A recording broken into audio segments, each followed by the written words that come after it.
사도행전 4장 13절부터 22절까지의 말씀입니다. 사도행전 4장 13절부터 22절까지의 말씀인데요. 우리 함께 읽으실 때는 19절부터 22절까지 여러분들과 함께 같이 교독하겠습니다. 제가 먼저 읽겠습니다. 베드로와 요한이 대답하여 이르되 하나님 앞에서 너희의 말을 듣는 것이 하나님의 말씀을 듣는 것보다 옳은가 판단하라. 우리는 보고 들은 것을 말하지 아니할 수 없다 하니 관리들이 백성들 때문에 그들을 어떻게 처벌할지 방법을 찾지 못하고 다시 위협하여 놓아주었으니 이는 모든 사람이 그 된 일을 보고 하나님께 영광을 돌림이라. 이 표적으로 병나은 사람은 40여 세나 되었더라. 아멘. 아멘. 아멘. 여러분, 우리 지금 계속해서 사도행전을 보고 있는데요. 사도행전의 주인공은 누구이지요? 절대 잊지 말아야 되는 건데, 네, 예수님이십니다. 사도행전은 주인공은 예수님이십니다. 승천하신 그 예수님께서 그의 영을 우리 가운데 보내시고 또 교회를 세우시며 주님께서 우리 교회를 통하여 오늘 또 그 하나님의 나라를 세워 가십니다. 그리고 그 교회로 부르심 받은 존재가 바로 여러분이고 바로 저입니다. 아주 영광스러운 사명입니다. 여러분, 오늘 이 말씀을 보면 특별히 초대교회가 이 하나님의 영광스러운 일, 그리스도 예수의 하나님 되심을 전하는 이 영광스러운 일을 전하는 그 가운데 나타나는 첫 번째 박해가 바로 오늘 이 본문에서 드러나고 있습니다. 그러니까 초대교회가 세상의 박해 속에서 담대하게 복음을 전하는 모습이 보여지고 있는 거지요. 앞서 3장에 어떤 일이 있었습니까? 베드로와 요한이 성전 미문에서 나면서부터 걷지 못하는 그 사람을 예수 그리스도의 이름으로 치유하는 기적이 드러나지요. 그리고 이로 인해서 수많은 사람들이 심히 놀랍고 여기며 베드로와 요한 앞으로 막 달려 나오기 시작합니다. 그리고 베드로는 그들에게 복음을 전하기 시작합니다. 그 내용이 무엇이냐면 우리 3장 3절, 13절부터 16절까지의 말씀인데요. 우리 사도행전 3장 13절부터 16절까지 한번 같이 교독하겠습니다. 아브라함과 이삭과 야곱의 하나님 곧 우리 조상의 하나님이 그의 종 예수를 영화롭게 하셨느니라. 너희가 그를 넘겨주고 빌라도가 놓아주기로 결의한 것을 너희가 그 앞에서 거부하였으니 너희가 거룩하고 의로운 일을 거부하고 도리어 살인한 사람을 놓아주기를 구하여 생명의 주를 죽였도다. 그러나 하나님이 죽은 자 가운데서 그를 살리셨으니 우리가 다 이 일의 증인이라. 그 이름을 믿음으로 그 이름이 너희가 보고 아는 이 사람을 성하게 하였나니 예수로 말미암아 난 믿음이 너희 모든 사람 앞에서 이같이 완전히 낫게 하였느니라. 아멘. 여러분, 한마디로 정의하면 무엇입니까? 왜 우리를 바라보느냐? 왜 우리를 바라보고 있느냐? 우리가 아니라 이 모든 것은 베드로 자신 또 이 사도들의 능력이 아니라 바로 그리스도 예수로 말미암는 것이다 라는 것입니다. 그런데 그 예수가 어떤 분이시냐? 당신들이 죽인 그 예수를 하나님이 죽은 것 가운데서 살리시고 부활하셔서 그 예수님이 이 사람을 낫게 하셨다는 것입니다. 아멘입니까? 그리고 자신은 그분이 그 하나님의 부활하심을, 베드로는 그 하나님의 부활하심을, 그리스도 예수의 부활하심을 그는 보았고요. 그분이 오신 이유는 이 모든 것을 다시금 회복시키기 위함이라고, 그리고 낫게 하시기 위함이라고 베드로는 그들 가운데 강론하고 있는 것입니다. 이 복음을 선언한 후에 베드로는 이들에게 19절에 이렇게 말하고 있습니다. 우리 19절 말씀도 한번 같이 읽어볼까요? 그러므로 너희가 회개하고 돌이켜 너희 죄 없이 함을 받으라.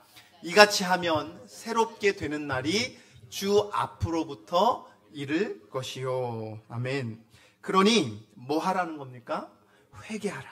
그리고 죄사함을 받으라. 그리고 남은 생을 결단하고 돌이켜서 이제 삶을 바꾸고 가치를 바꾸라고 전하고 있는 거죠. 이 진리를 그들 앞에 전합니다. 담대하게 전합니다. 그러자 무슨 결과가 나타납니까? 4장 4절 말씀입니다. 제가 읽겠습니다. 말씀을 들은 사람 중에 믿는 자가 많으니 남자의 수가 약 5천이나 되었더라. 여러분, 이 당시 학자들이 이야기를 하는데 남자가 지금 몇 명이라고요?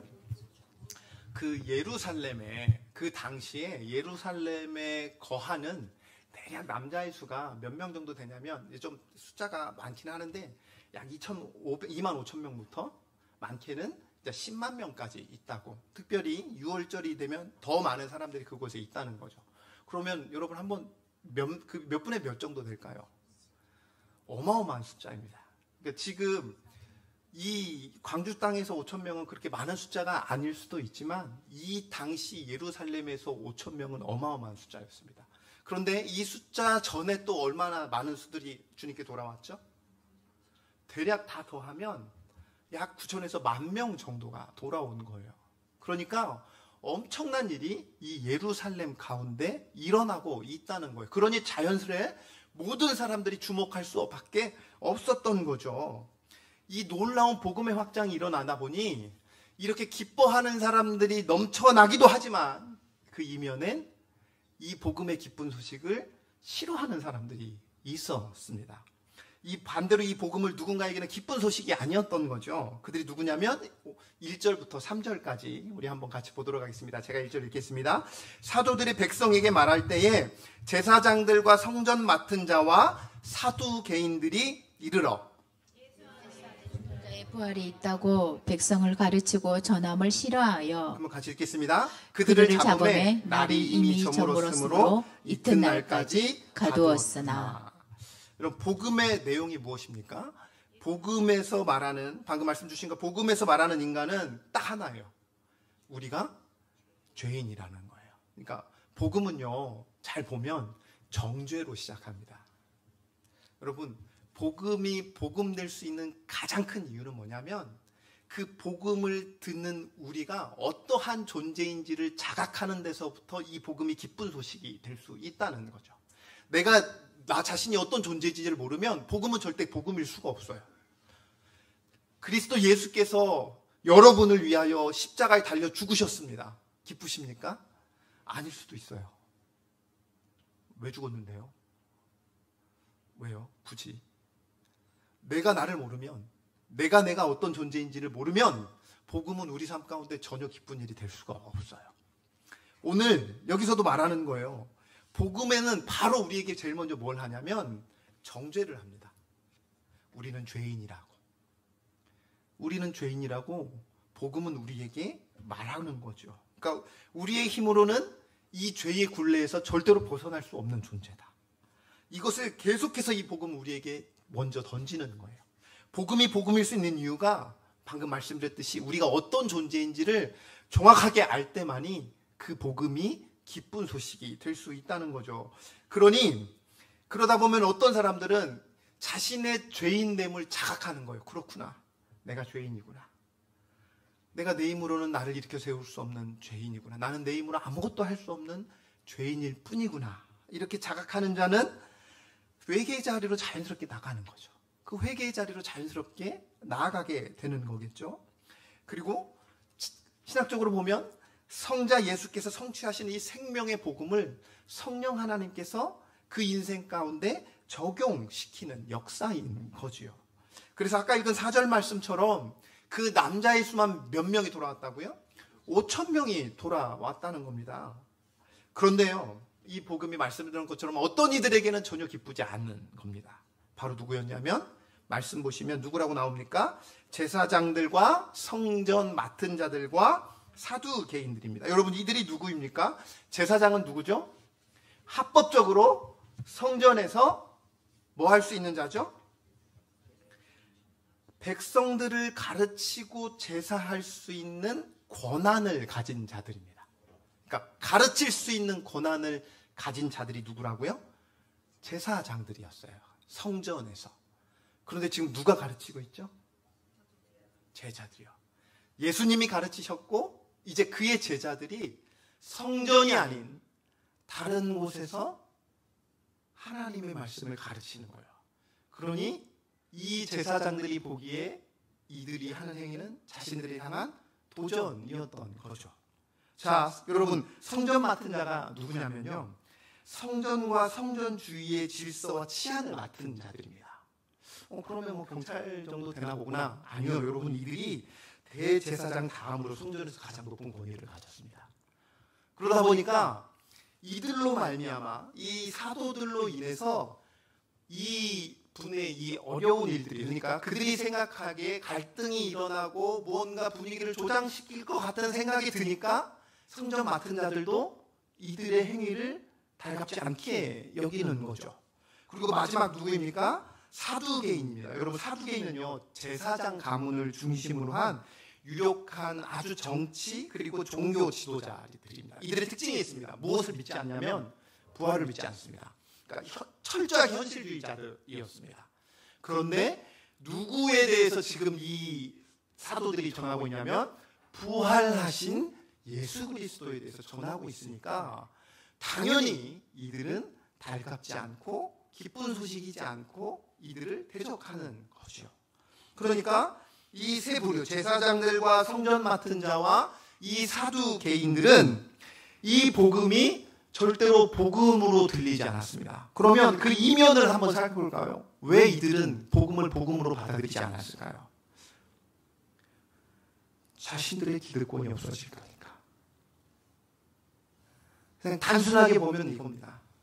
그들이 마음이 약해서 그들은 철저하게 이 복음으로 말미암아 자신들의 기득권이 없어질까봐 그것이 두려웠던 거죠. 그래서 1절만 한번 다시 한번 보여주시면 베드로와 요한이 말할 때 이 세 부류가 뭐라고 나타나죠?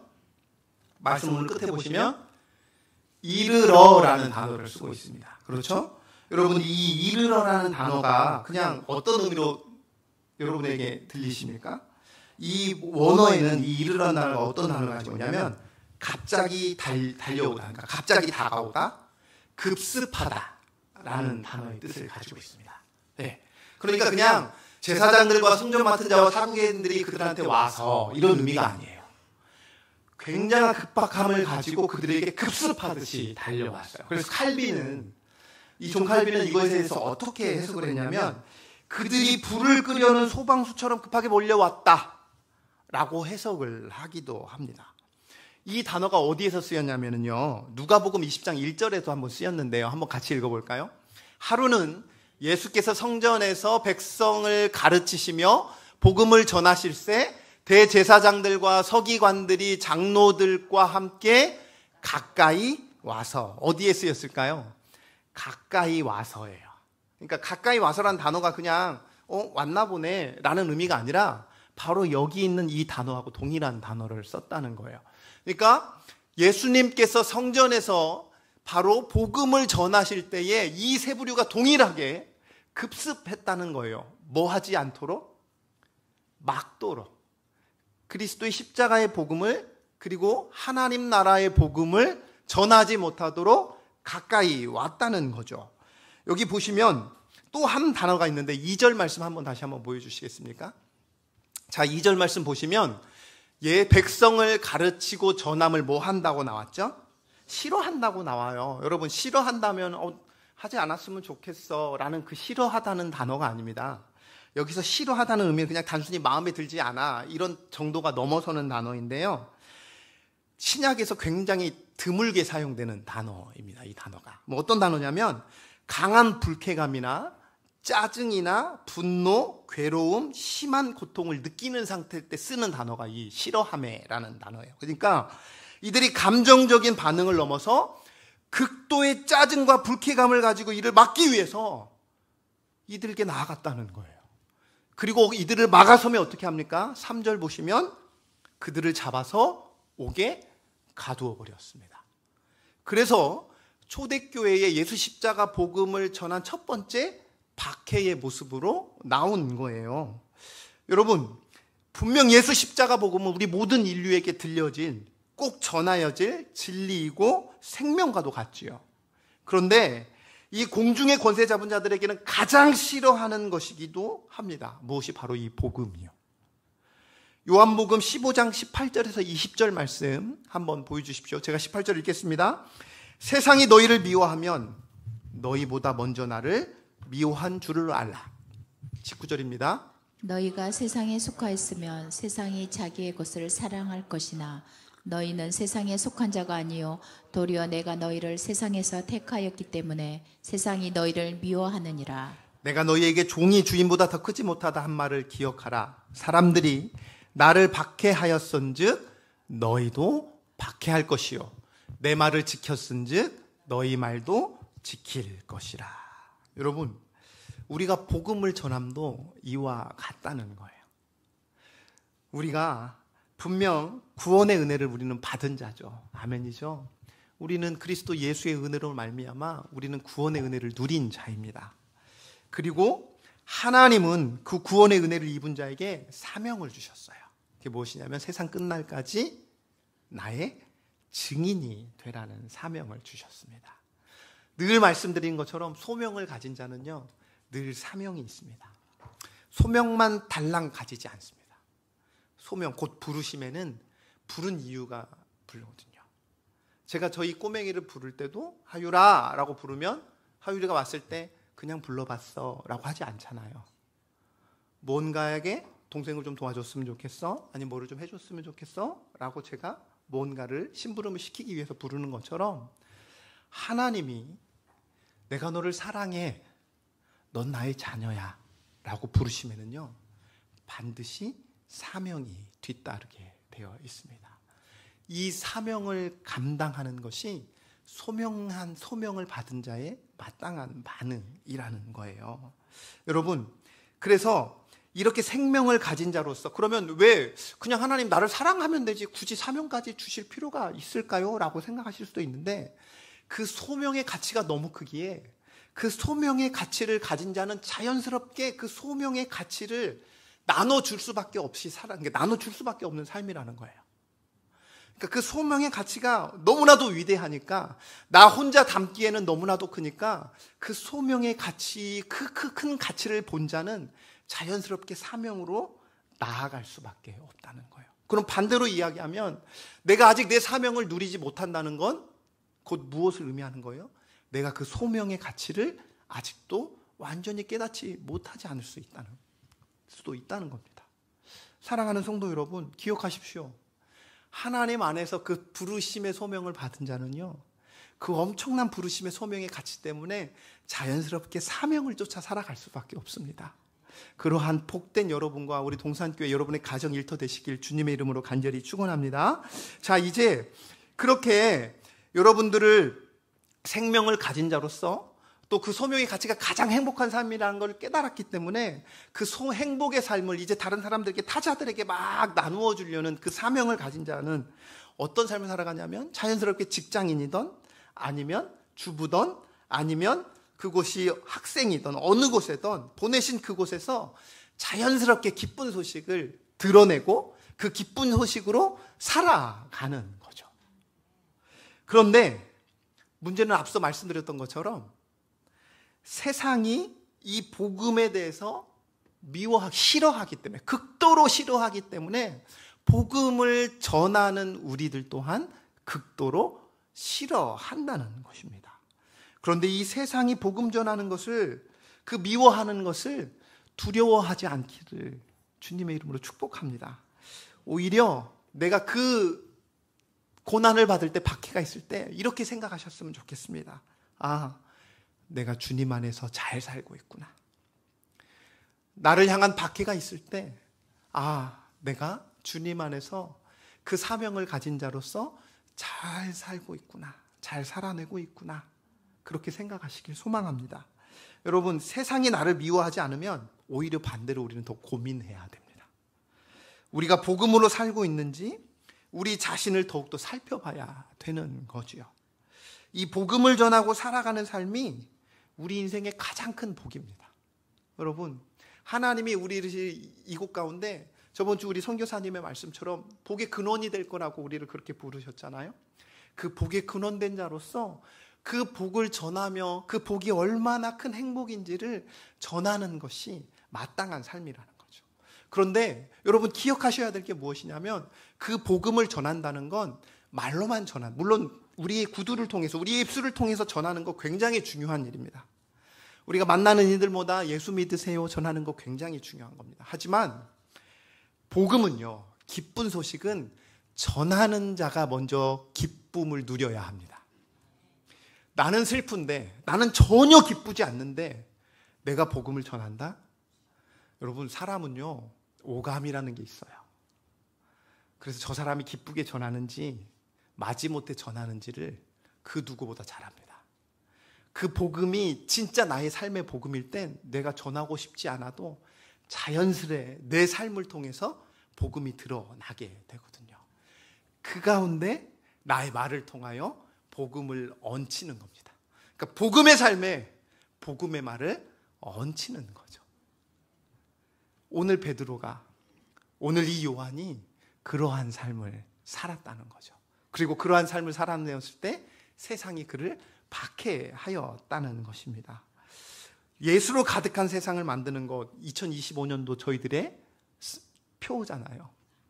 그리고 그 예수로 가득한 삶을 살아내며 구제하는 삶, 전도하는 삶, 선교하는 삶, 이 세 가지 모토를 가지고 여러분들과 예수로 가득한 세상을 만들어가는 것, 이것이 2025년도 우리에게 주신 하나님의 사명인 거지요.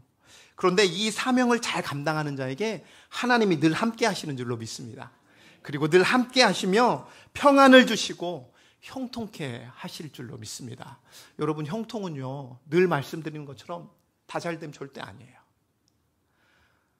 절대로 잘됨, 그냥 무조건 잘됨, 망사형통, 이게 성경이 말하는 형통이 아니라는 거죠. 어떤 상황, 내가 사망의 음침한 골짜기를 갈지라도 내가 해를 두려워하지 않을 것은 그 이유가 무엇이라고요? 주께서 나와 함께 하심이 우리네 인생의 가장 큰 형통이라는 것입니다.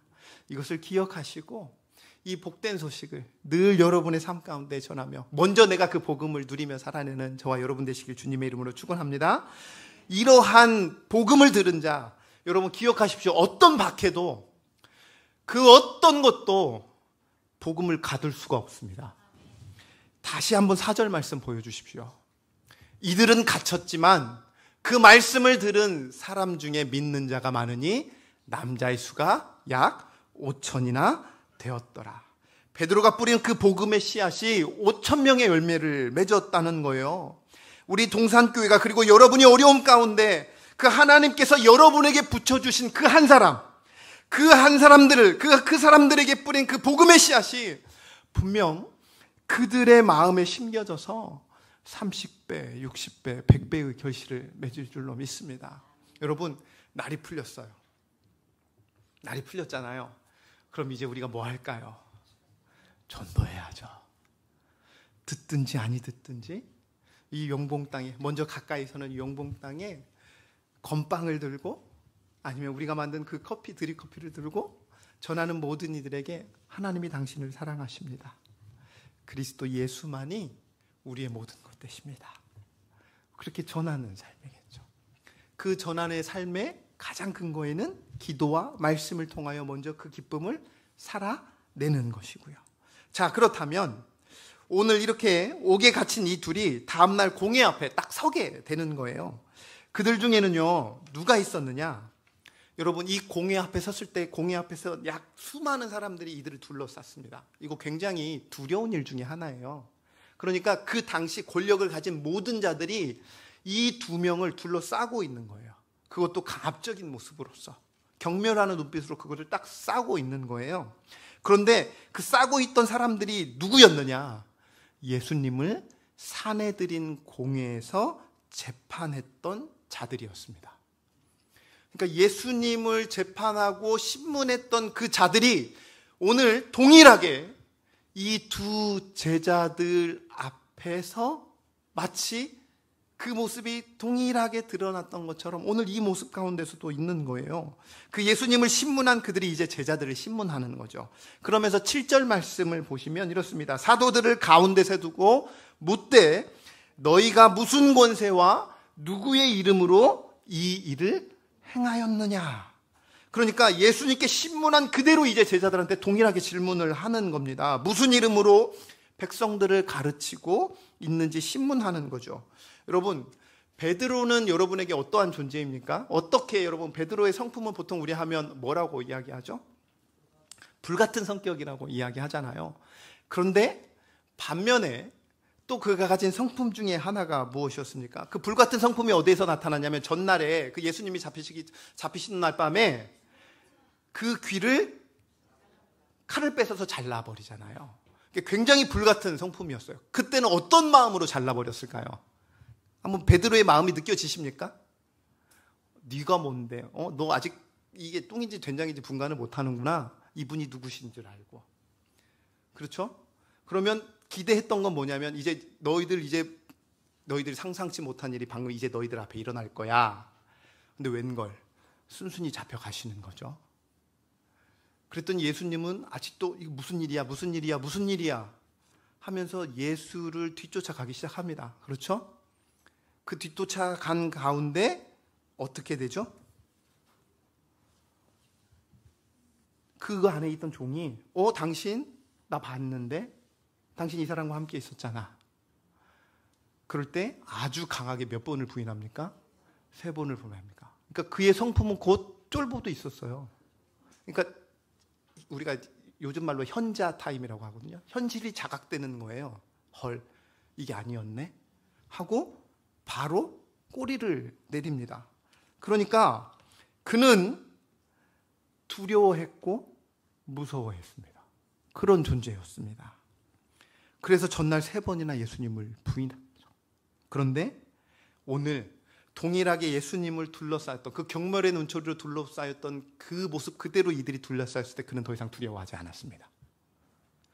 왜냐하면 그는 예수님께서 이마저도 아시고 이렇게 될 걸 아시고 그의 제자들에게 이렇게 말씀하셨기 때문입니다. 여러분 누가복음 21장 12절에서 15절 말씀 한번 같이 읽어볼까요? 제가 12절 읽겠습니다.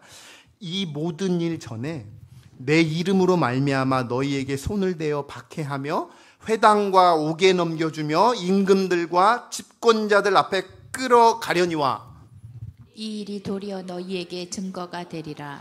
그러므로 너희는 변명할 것을 미리 궁리하지 않도록 명심하라. 내가 너희의 모든 대적이 능히 대항하거나 변박할 수 없는 구변과 지혜를 너희에게 주리라. 아멘. 여러분 잘 생각해보면 정말 단 일말의 두려움도 이 베드로와 요한이 없었을까요?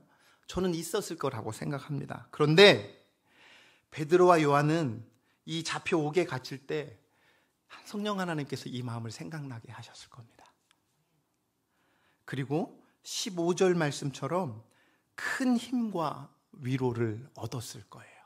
내가 너희의 모든 대적이 능히 대강하거나 반박할 수 없는 구변과 지혜를 너희에게 주리라. 그리고 베드로는요 성령에 충만하여 가지고 기다렸다는 듯이 이들에게 그들을 정말 잡아먹을 것 같은 그 경멸의 눈초로 바라보고 있는 그들에게 그들 앞에 오늘 이 말씀처럼 능히 대항하거나 반박할 수 없는 구변과 지혜로 답변합니다. 우리 11절과 12절은 한번 같이 읽도록 하겠습니다. 시작. 이 예수는 너희 건축자들의 버린 돌로서 집 모퉁이의 머릿돌이 되었느니라. 다른 이로서는 구원을 받을 수 없나니 천하 사람 중에 구원을 받을 만한 다른 이름을 우리에게 주신 일이 없음이라 하였더라. 아멘. 복음이 오늘 이 말씀입니다. 다른 이로서는 구원을 받을 수 없나니 천하 사람 중에 구원을 받을 만한 다른 이름을 우리에게 주신 일이 없다. 이것이 바로 진리이죠. 죄인을 위하여 예수 그리스도께서 죽으셨고 다시 살아나셨습니다. 그리고 이 죄인의 유일한 구주가 되어 주셨어요. 우리 인간이 이 이름 위에 구원받을 그 어떤 것도 없다는 것이지요. 이것이 우리가 그리고 교회가 그리고 여러분들이 고난 가운데서도 선포하며 전하여야 할 복음인 것입니다. 우리 다시 한번 12절 말씀만 한번 우리 선포할까요? 한번 같이 읽겠습니다. 시작. 다른 이로서는 구원을 받을 수 없나니 천하 사람 중에 구원을 받을 만한 다른 이름을 우리에게 주신 일이 없음이라 하였더라. 아멘. 우리를 구원하실 이는 그리스도 예수밖에 없습니다. 그 어떤 것도 우리를 참된 샬롬과 회복으로 인도할 수 없습니다. 오로지 그리스도 예수뿐입니다. 사랑하는 성도 여러분, 그렇다면 우리가 이렇게 할 수 있는 힘이 어디에 있을까요? 오늘 이 베드로가 이렇게 선언하고 선포할 수 있는 그 힘이 도대체 어디에서 났을까요? 오늘 본문 이렇게 말합니다. 우리 8절 말씀 한번 같이 읽겠습니다. 시작. 이에 베드로가 성령이 충만하여. 뭐 했다고요? 성령이 충만함입니다. 우리가, 교회가 성령의 충만함을 간구해야 하는 이유가 여기 있는 거죠. 성령 충만함만이 우리가 세상에서 신자로서 선교적 교회로서 살아갈 수 있게 만드는 것입니다. 성령 충만함을 통해서 작은 예수로 살아가고요. 성령 충만함으로 그 예수의 성품을 세상에서 드러내고 그 성품으로 악을 선으로 이겨내며 이 어둠이 가득한 이 세상을 비치신 예수로 가득하게 채우는 그 생명의 복음을 담대하게 전하며 살아갈 수 있게 만드는 것이지요. 그래서 20절에 베드로가 이렇게 고백하는 것입니다. 제가 읽겠습니다. 우리는 보고 들은 것을 뭐하지 아니할 수 없다? 참을 수가 없는 거예요. 성령이 충만하니 예수를 전하지 않고서는, 그 사명을 감당하지 않고서는 참을 수가 없다는 것이죠. 이것이 예수가 가득한 선교적 교회의 모습입니다. 사랑하는 성도 여러분, 참지 마십시오. 그리스도 예수를 전함에 있어서 여러분의 삶 가운데서, 직장에서든 학교에서든 부르신 그 현장에서 예수를 전함에, 예수로 살아가며 참지 마십시오. 마음껏 살아내십시오. 고난을 받을수록 기뻐하십시오. 내가 사명을 잘 감당하며 살아내고 있구나. 내가 그리스도 예수를 닮아 오늘 또 그 하루 살아냈구나. 그렇게 기뻐하시고, 분명 그렇게 고난받는 자에게 하나님 말씀하셨습니다. 그 어떤 것도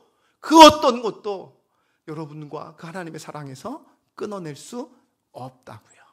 그러니 그 신자로서, 그리고 교회로서, 특별히 선교적 교회로서 그 예수 십자가의 복음의 사명을 살아내고, 또 그 복음으로 기뻐하고 그 복음으로 하나님께 영광이 되는 그러한 기쁨의 삶, 온전한 삶을 누리시는 저와 여러분 되시길 주님의 이름으로 간절히 축원합니다. 여러분, 그 결과가 어떻게 되느냐? 사도행전 5장 41절 말씀인데요. 한번 같이 읽어볼까요? 시작. 사도들은 그 이름을 위하여 능욕받는 일에 합당한 자로 여기심을 기뻐하면서 공회 앞을 떠나니라. 아멘. 합당한 자, 그리스도로 말미암아 능욕받는 것을 합당함으로 여겨 기뻐하면서 결국 그 공회조차도 그리스도 예수의 제자들을 건들 수가 없었다는 거죠. 그 어떤 것도, 그 어떤 악의 무리들도 여러분들을, 복음으로 살아내는 여러분들을 건들 수 없을 것입니다. 그러니 두려워하지 마십시오. 낙담하지 마십시오. 그리고 기뻐하십시오. 오늘 또 내가 신자로서 마땅히 살아감을 기뻐하며 그리스도 예수만이 온전히 여러분의 인생 가운데 가득하길, 그렇게 세상을 예수로 가득하게 만드시기를 주님의 이름으로 간절히 축원합니다.